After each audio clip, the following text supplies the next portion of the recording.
Hello, everyone, and welcome to week 5 of our class. So, I want to let you all know that if you. Oh, and I've got my assistant, Sam Gashler, here with me today, saying cool things. Uh, so, I want to let you all know that if you get me a draft of your paper within 48 hours of its due date, I will return an edited version of that paper before it's due with a tentative grade that you can choose to either keep or make the necessary edits to.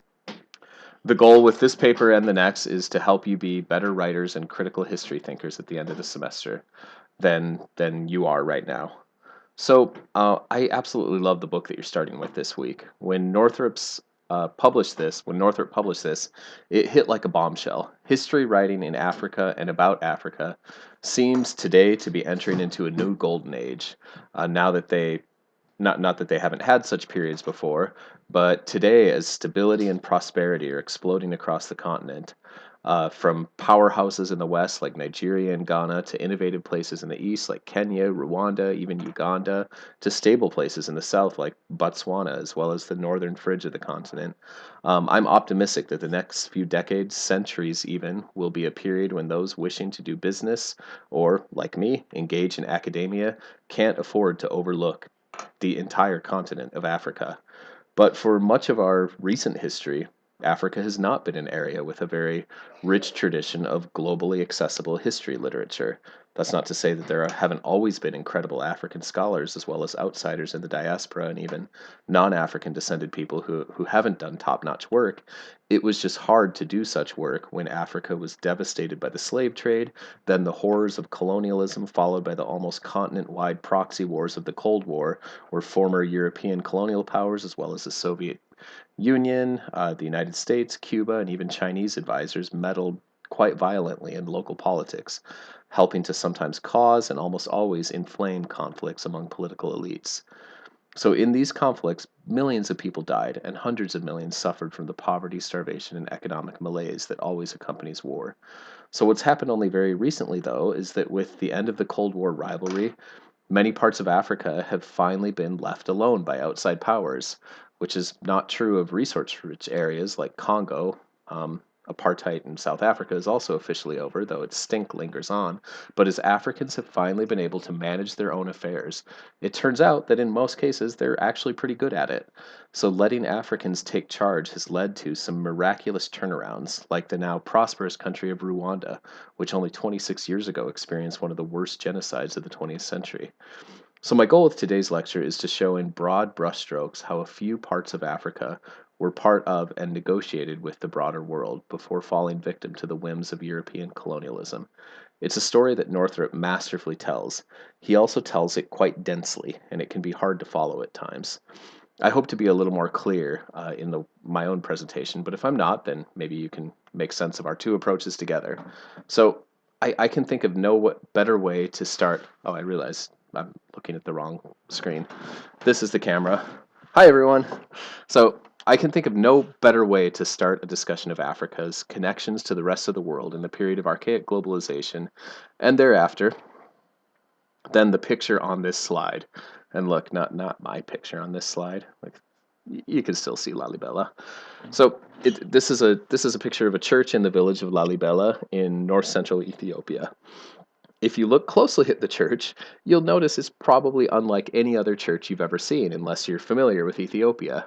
This church isn't built, it's carved out of a single giant piece of rock. And you can see a person down there sitting on the bottom of the church just to get a perspective for how big this is.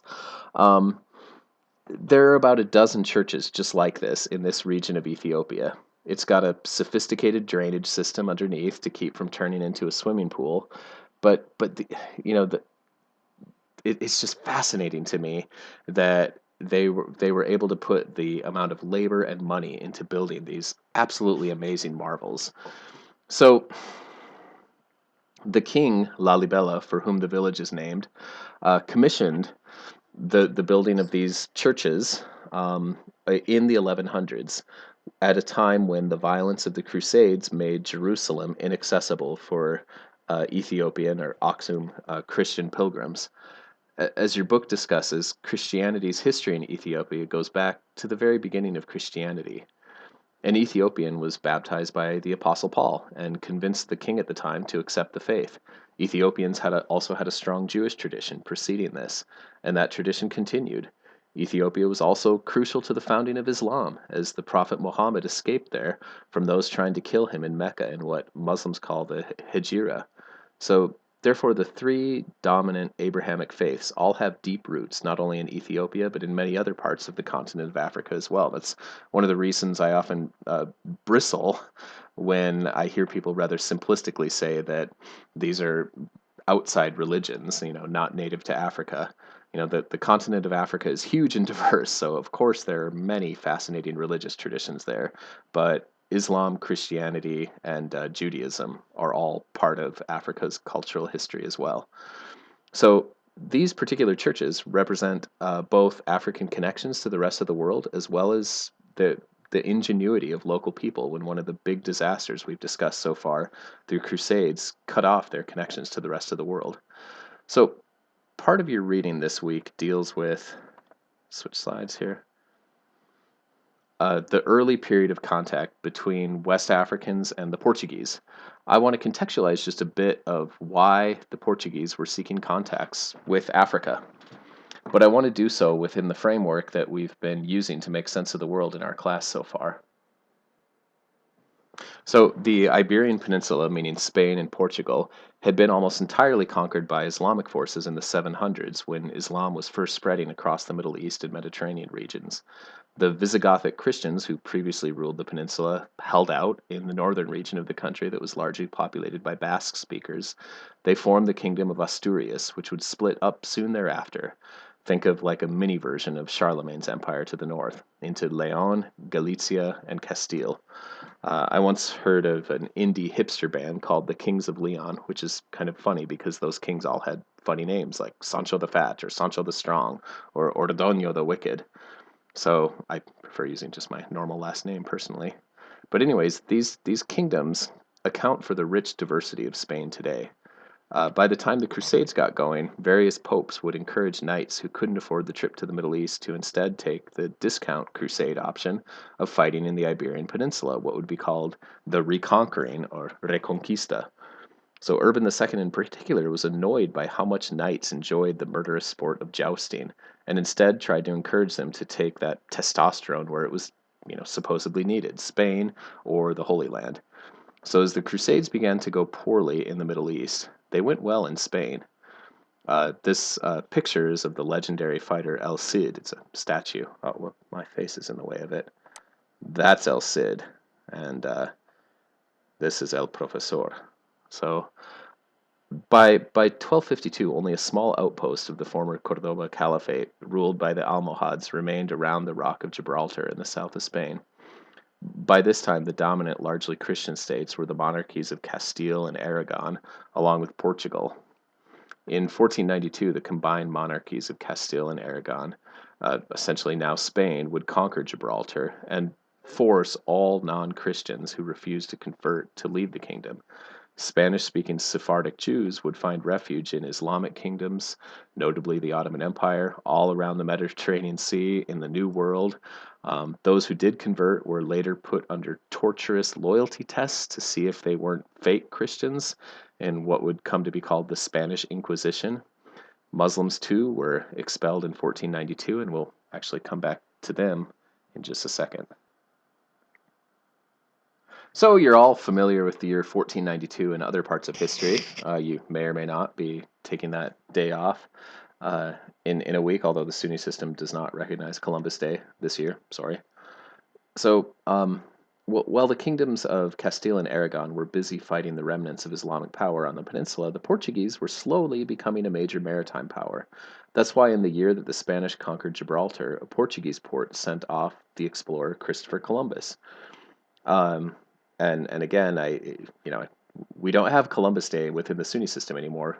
The Sunni Faculty Senate decided to instead rename it Indigenous Appreciation Day, which is kind of a movement that's going on in the entire Western Hemisphere to recognize the horror that was brought by Columbus's voyage as well. We'll talk about that more next week.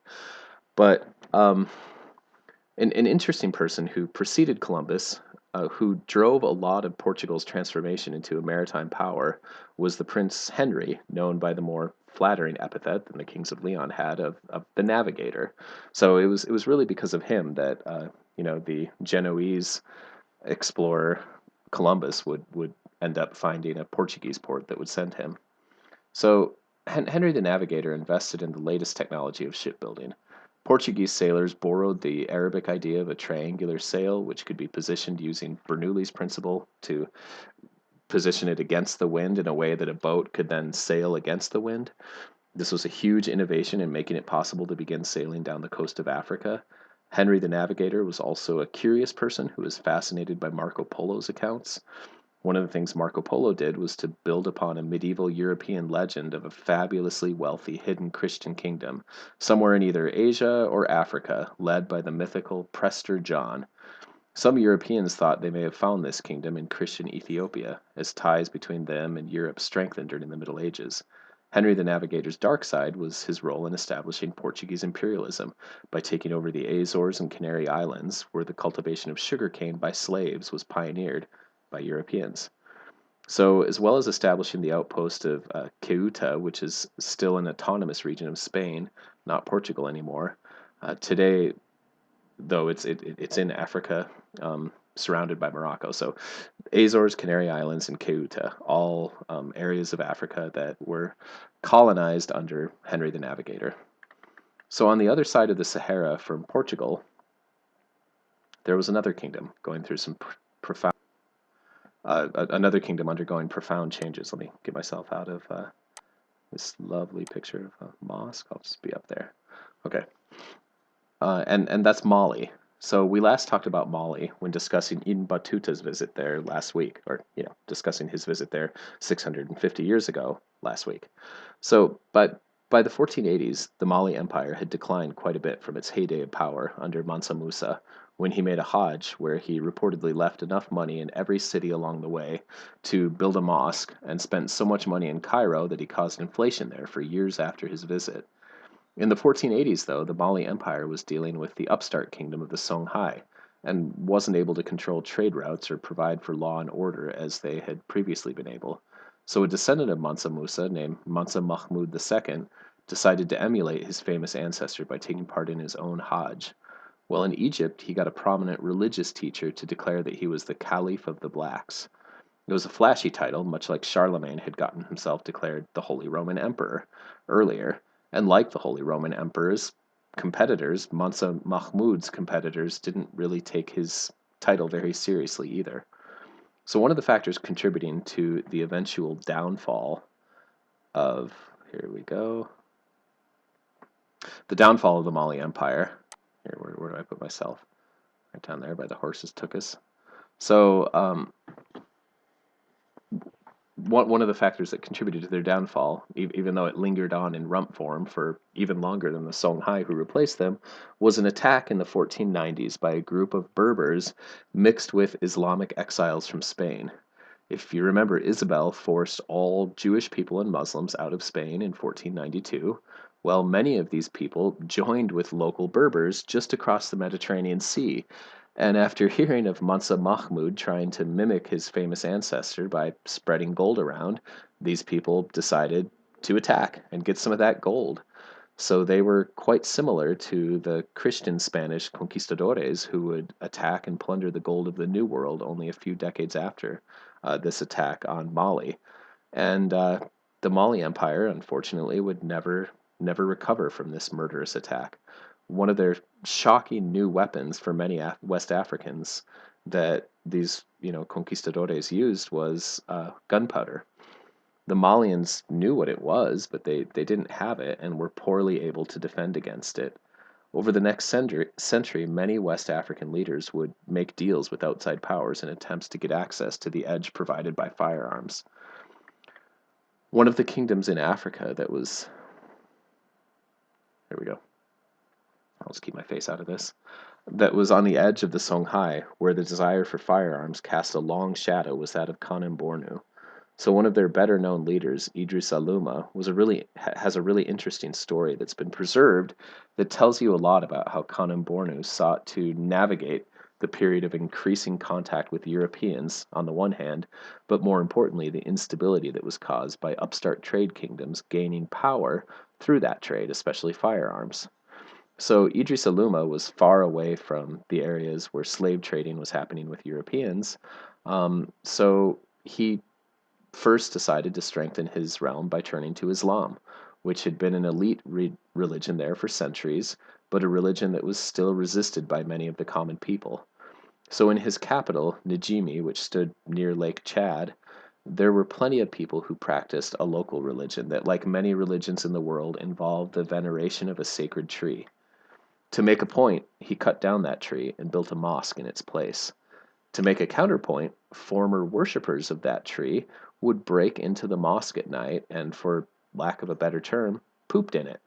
According to the story, written from a pro Aluma perspective, the devout Muslims fasted and prayed for help with this desecration, or should I say defecation, and received divine help. The poopers were struck deaf and dumb for their sin, and the people of Njimi became devout Muslims.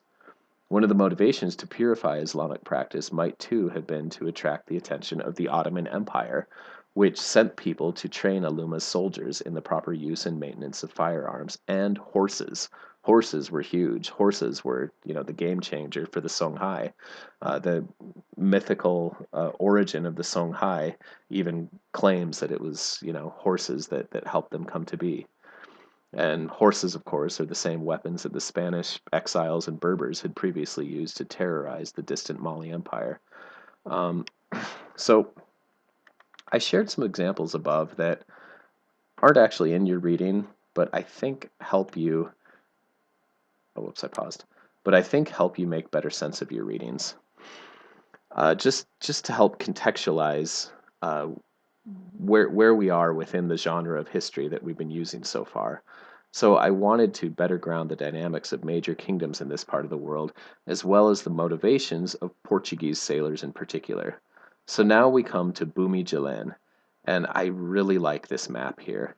Uh, it it depicts some African kingdoms about 100 years after their first Portuguese contact. You can see the kingdom of Jolof over here, and it's near the Atlantic Ocean, but there's really not a huge reason to be on the Atlantic Ocean initially, not until it becomes a point of contact with the Portuguese. So, and it's roughly where Senegal and Gambia are today. So Mali and the Songhai aren't there anymore. In their place, you have a whole host of upstarts within 100 years of Portuguese contact, and you know, some of which, like the Sokoto, would later become quite powerful. The Sokoto, it still exists as an administrative region of Nigeria today. So the leader, Bumi Jalan, is a great person for Northrop to focus on, and he does a masterful job trying to figure out his motivations in a way that's sympathetic to his religious motivations. Throughout the book, Northrop doesn't dismiss people's religious motivations as cynical, but rather takes them as sincere manifestations of faith in worldviews that he admits he doesn't necessarily understand. I'm very religious personally, so I get suspicious anytime religious motivations are mixed with politics. The desire for political gain through religious piety just about always cheapens the piety to the benefit of the political gain. So, in the midst of an internal power struggle with his brother in law, Bumijalan turned to the Portuguese for help. He wanted their guns, and in my assessment, accepted Christianity to better win their trust.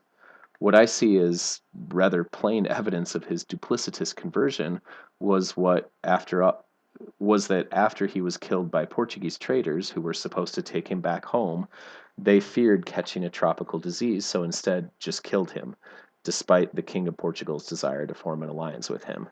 And the Kingdom of Jolof almost immediately officially reverted back to Islam when this happened. So, as Portuguese trade, trying to So, as Portuguese trade intensified in West Africa, power began to shift from the large empires of the north to smaller kingdoms in the south that could monopolize trade. To become successful in this trade, many leaders adopted Christianity, but flourished through the completely unchristian practice of slavery. Virtually no one beyond elites took Christianity seriously in this period for that reason.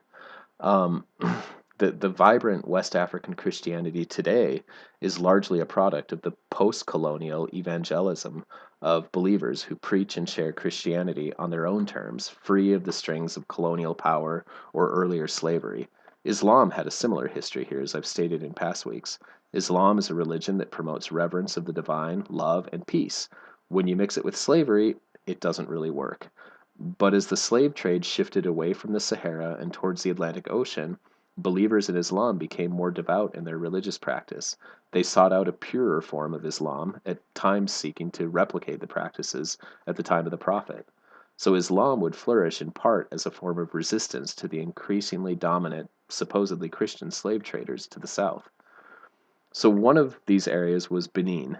Benin is a country today, but the kingdom was more in the part of Nigeria that's also called Benin today, including Lagos.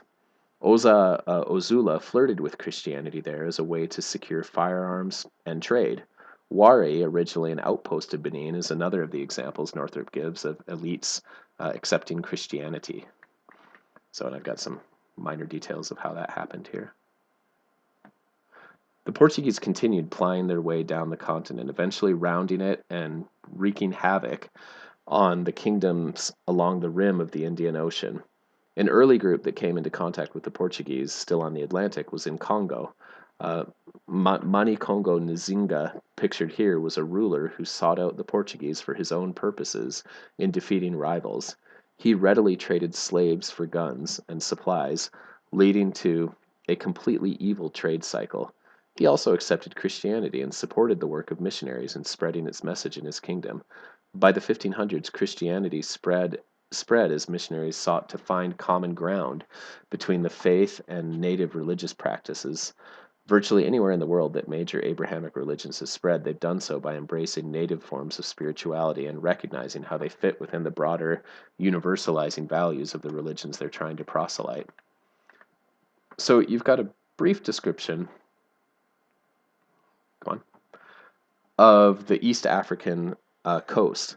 Swahili is such a fascinating language that shows the power of this world system in the period before European contact, as well as its ability to resist European exploitation and endure through the difficulties of colonialism. Swahili is a syncretic language. It combines elements of Bantu languages with Arabic and Amharic. It emerged first as a pidgin among traders, a combination of vocabulary from each other's languages intended to facilitate communication, kind of like Spanglish today. But it became a Creole, meaning a pidgin that is taught to children as their primary language. Haitian Creole is a very prominent example of this that you're probably familiar with. Today, Swahili is spoken by over 100 million people and is an official language in several East African countries. We'll come back to this area in future weeks, but for now, a once prosperous area suffered immensely as the Portuguese tried to control trade here rather than practice it freely as had been the expected norm for almost 1,000 years. Free trade and stability led to incredible prosperity. This would end with European colonialism, not just for Africa, but for all colonized peoples surrounding the Indian Ocean. This area of the world would go from being one of the wealthiest to one of the most poverty-stricken regions. And this is why I'm so happy to see how much of this region of the world is bouncing back today. So Ethiopia had always been in contact with Christian Europe, but for much of late antiquity, they were more interested in the Christian kingdoms of the Mediterranean than they were with Roman Catholic Rome or other parts of Western Europe. And by Mediterranean, I mean Eastern Mediterranean, the Levantine region. So Ethiopian Christians often chafed at the idea that they were to be subservient to either Rome or Constantinople. They had their own traditions that were just as ancient, and they were just as proud of them. But in the 1500s, Christian Ethiopians began to worry about the expanding power of their own Islamic neighbors, as well as the Ottoman Empire. So they sent emissaries to Rome, even though they found European practices to be a bit weird. In the 1500s, for example, Lebna Dengel wondered how the wars of the Reformation could be happening. How could Christians fight each other? He would have loved to have Christian kingdoms neighboring his own. So to gain more support from Rome, in the 1550s, Emperor Galodeos would attempt to change some Ethiopian practices to align themselves more with Rome. People revolted. In this same period, people in Russia were revolting in an attempt to align Russian church practices with those of the Patriarchate of Constantinople. Personal religion is too personal to change for political purposes. Rulers found this over and over again in the 1500s all over the world. So by 1648, European powers realized their dream of uniform global Christianity was a bit unattainable, and wars specifically fought for purifying the religion dropped off in Europe. At about the same time period, things began to calm down in Ethiopia as leaders decided that, people needed to be free to practice religion as a private affair. So, okay, that was kind of fun for me. That was a wide-ranging discussion. I hope it was fun for all of you too. So now try your hand at some bonus questions.